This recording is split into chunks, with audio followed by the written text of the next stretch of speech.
mais para poder se candidatar. Tu teve que se envolver com a NASA, tu teve que se envolver com a Área 51, com algum bagulho assim, Da cara? Área 51, né? A Área 51 foi, na verdade, Tu foi na Área 51? Fui na Área 51 para provar para mim mesmo que eu tinha culhões naquela época, vamos dizer assim, né? Eu era mais jovem e a Área 51 era um desafio que eu acreditava como uma coisa impossível, né? Falar assim, Cara, nossa... tá bom, você foi na Área 51, mas não é assim, tipo... Eu não posso ir lá na Área 51. Teve uma galera fazendo lá dancinha lá um tempo atrás aí, fantasiado de ET na Área 51 e tudo mais, e tinha lá os caras armados pra furar quem tentasse entrar. Como é que foi isso? Eu tava nos Estados Unidos quando um cara criou uma comunidade no Facebook, uma página, né, no Facebook, vamos invadir a Área 51. Isso viralizou, entrou 2 milhões de pessoas falando assim, vamos combinar o dia e a hora. Vamos fazer uma avalanche ali, entra todo mundo, né? Era mais ou menos assim. E o Trump chegou e falou assim, se vocês forem, vai tomar tiro. Falou bem assim, direto ao ponto, né? Porque é uma área militarizada, né? Não é só uma ex-base secreta, né? Porque a Área 51 já caiu em filme, já caiu em tudo, né? Tem no Indiana Jones, a Área 51. Pô. Mas era a última base secreta, né? A Área 51. E existem diversas lendas por trás da Área 51, que ali existe engenharia reversa de um disco voador. Tu já ouviu falar naquele gringo lá? Como é que é o nome dele mesmo? Eu sempre esqueço, cara. O Robert Lazar? Lazar, Bob Lazar, Bob, isso aí. O apelido é Bob. Ele é o cara que diz ele, né, que voltou de lá e ele tinha sido contratado para fazer a engenharia reversa num disco voador. Numa parada num motor antigravidade. Tá lá no assim. Netflix para você assistir eu e você vi, olhar é muito olho ruim. no olho. Eu vi, é muito ruim. Você acreditou nele? Cara, então, ó, vou te falar.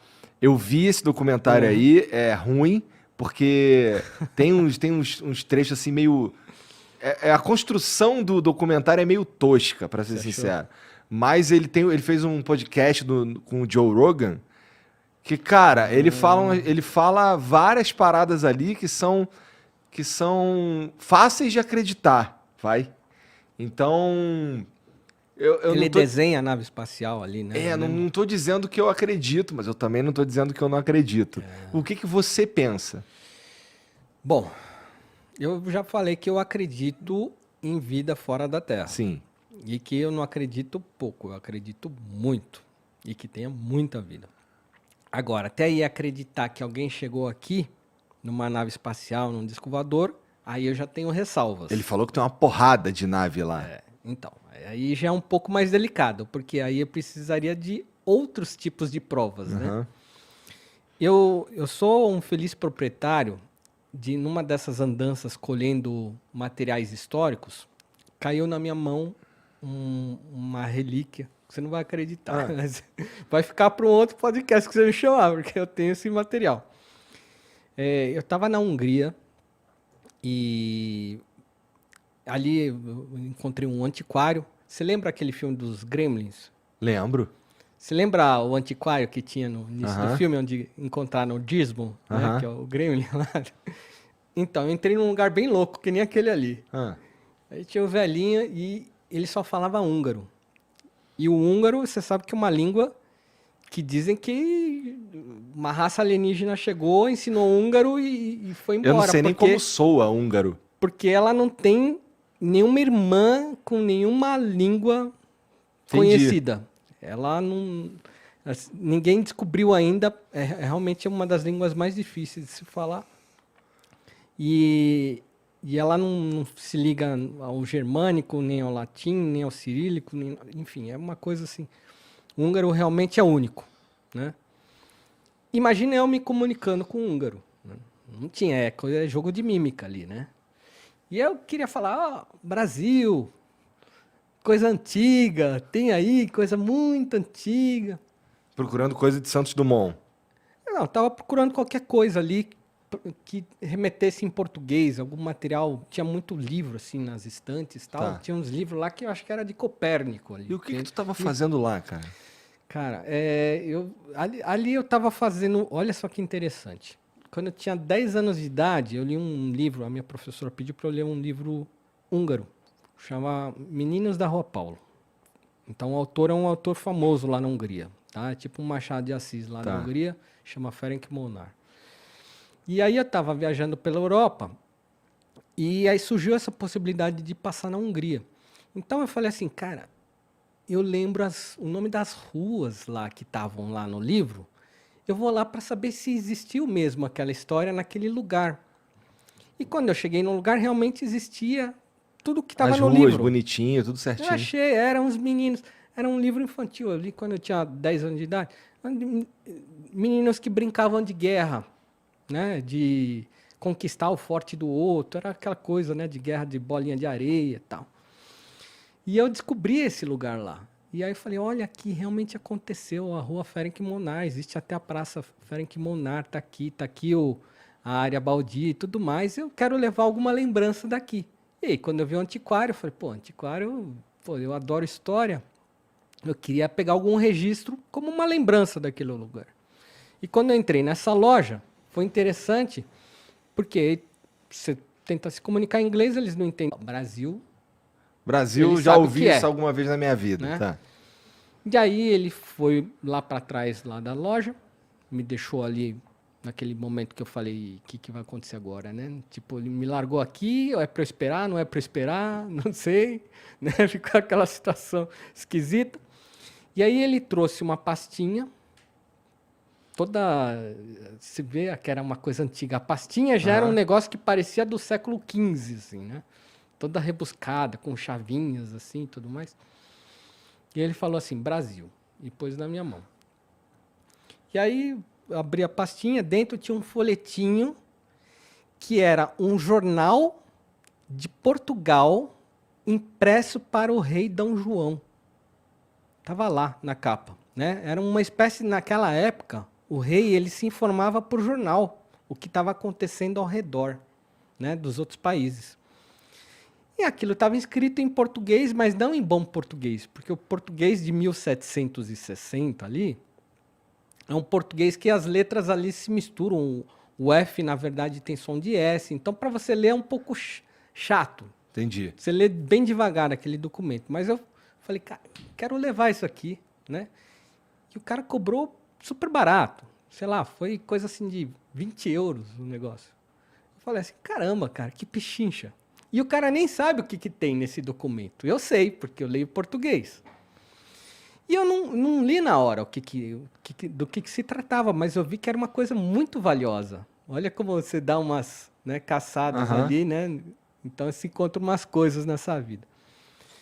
Na volta do avião, que aí eu tive tempo, falei, vou dar uma lida agora naquele documento aqui, né? E eu comecei a ler, assim, meu olho arregalou, assim. Aí tinha um texto, e ele falava de aparições. Olha só o que era o documento.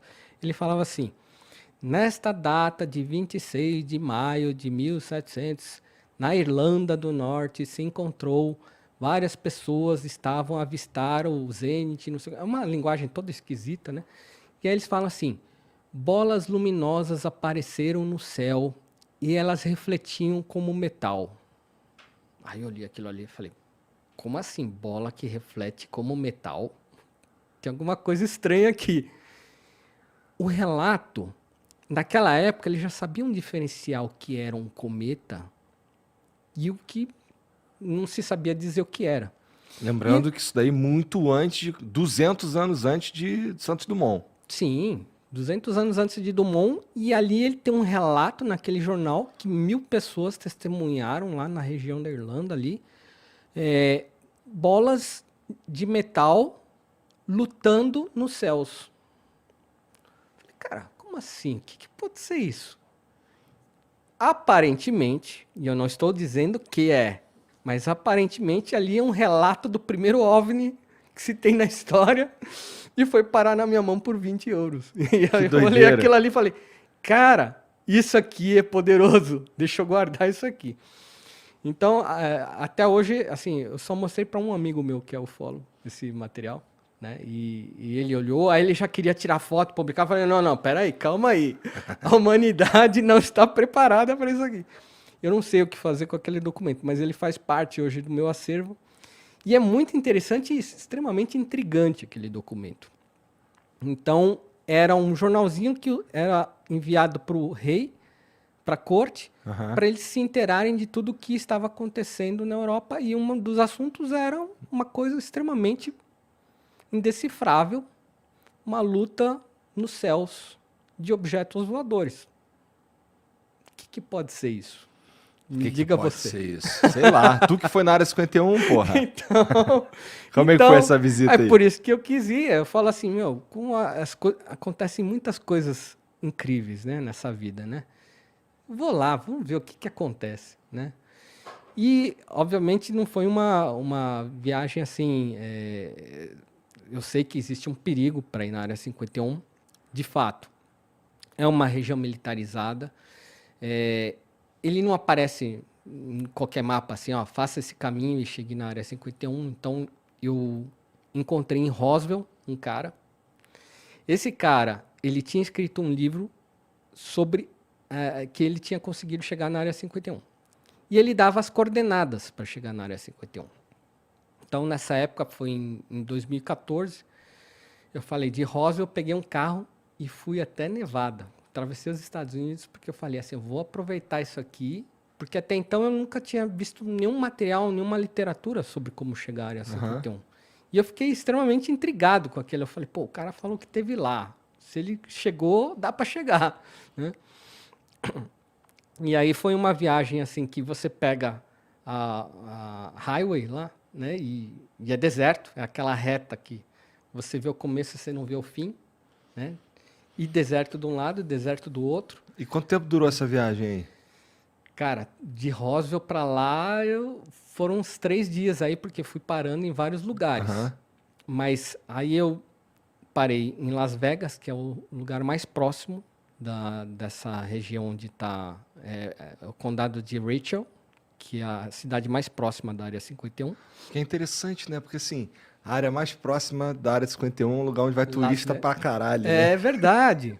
Não, então. E aí eles não recomendam que você vá de jeito nenhum à área 51. Qualquer pessoa que você perguntar, olha, tem algum mapa para levar à área 51? O americano, ele te olha com uma cara de tipo, você não vai fazer isso, cara. Né? Ele te olha assim assustado. Tipo assim, não faça isso. Eles matam as pessoas. Eles atiram e depois perguntam o nome, né?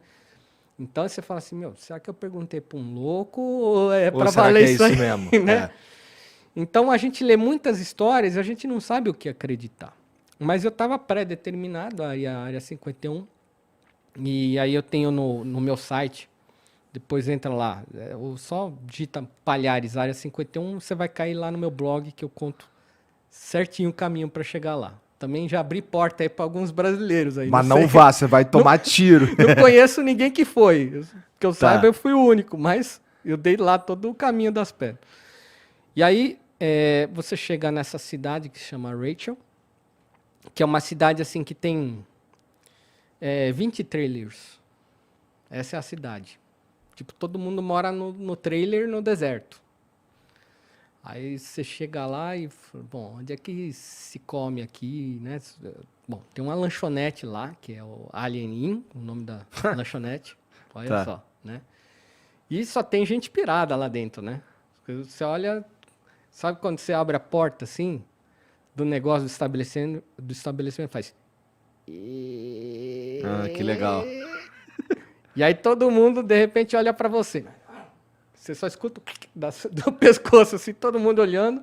O forasteiro ali na frente da porta, ali, parado. Opa, né? Tô entrando.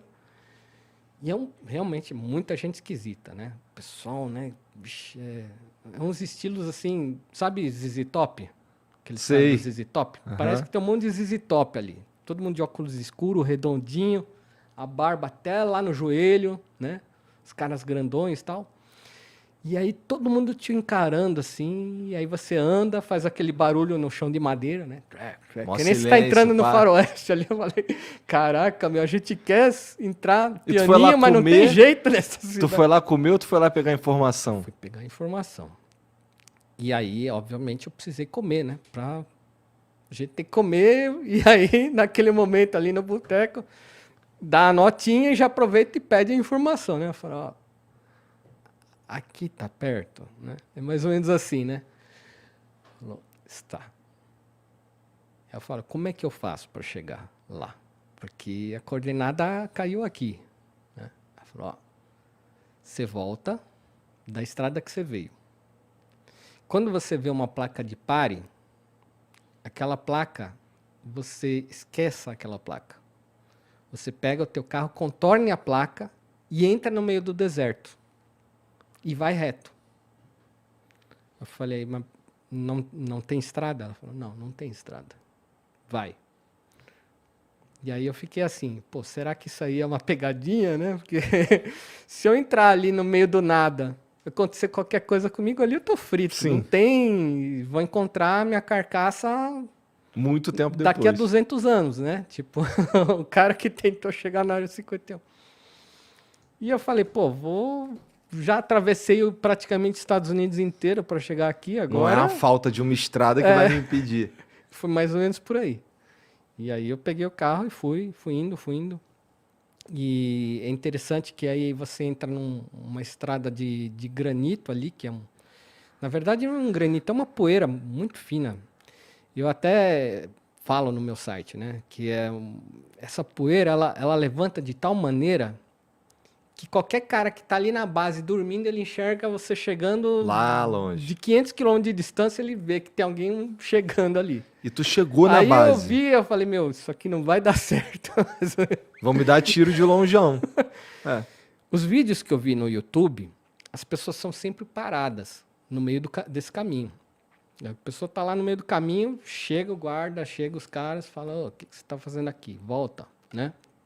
Tem placas que lá está explicitamente escrito danger, né? É perigoso, não ultrapasse, e você fica assim, meu, o que eu tô fazendo, né? Tu correu o risco de ser preso, alguma coisa assim? O risco era corte marcial, então o juiz determina qual é a sua pena, e $5.000 de multa.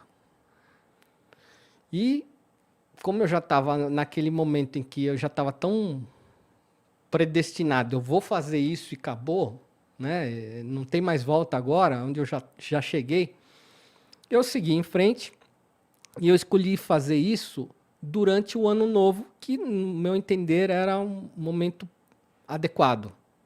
Né? Por razão nenhuma. Se o pessoal mamou ali, é o momento de eu chegar perto e tá todo mundo na manguaça ali.